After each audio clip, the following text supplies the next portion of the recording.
Isatis had always known of men, but the woods she lived in was so far from their kingdoms she had never met any. So when she found one that winter, sitting curled up at the foot of a large oak, she could not resist approaching him. "Hello, friend," she said, but he did not answer. Isatis noticed he was shaking. "Are you cold?" "I am cold," he finally answered. "I have no coat to keep me warm." Isatis looked at her shawl of leaves and twigs. It wasn't much, but it was all she had to offer. She undid the knot that kept it around her neck and promptly wrapped the shivering man in it. "May this coat keep you warm through the winter," she said. The man smiled and went away, leaving her naked in the snow. She did not mind, though, because she knew he needed that garment more than she did. Some time passed before Isatis found the man again, wrapped in the shawl she had given him. But once again he was curled up and shivering at the foot of a tree. "I am cold," he told her, "because I have no fire to keep me warm." She saw that he had gathered a few fallen branches at his feet, but without a spark to light them up, they had stayed cold and useless. From the magical markings on her left arm, she gathered a tiny flame and pressed it against the branches. "May this fire keep you warm through the winter." The flames went high now, and the man was smiling, so Isatis went back into her woods, happy to know that her friend would be fine. More time passed before she saw the man once more.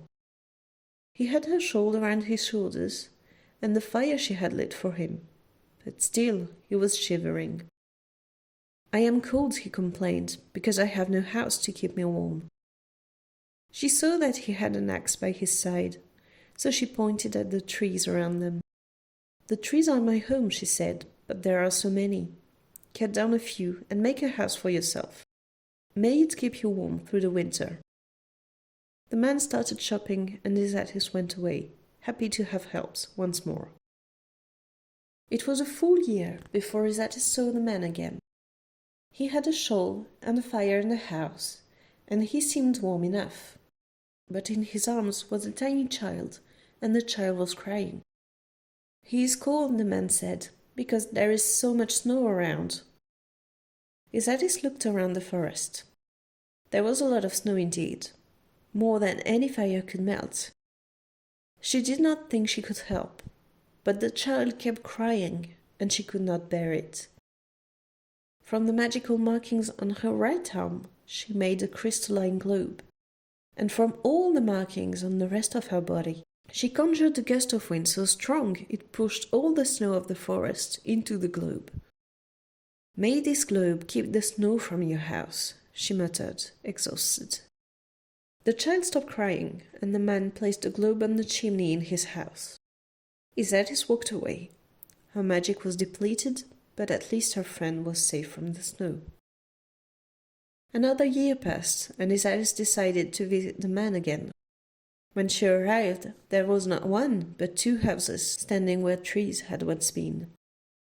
"My friend was cold," explained the man, "so I cut some trees to make him a house."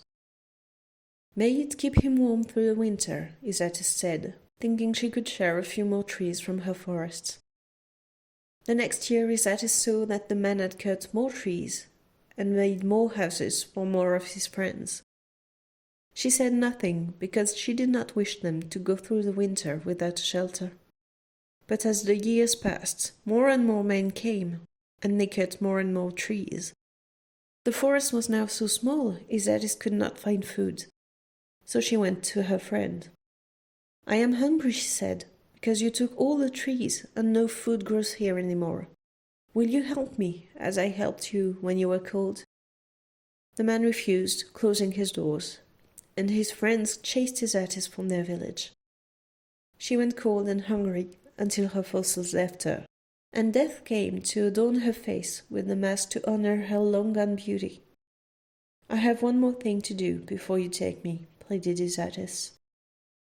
She went back to the village and to her friend's house, took the globe from his chimney, and opened it to let all the snow out. She cried as it covered the whole village like it once covered her forest. With her last breath, she said, May your winter be cold. May your house provide no shelter, your fire no warmth, and your coat no protection.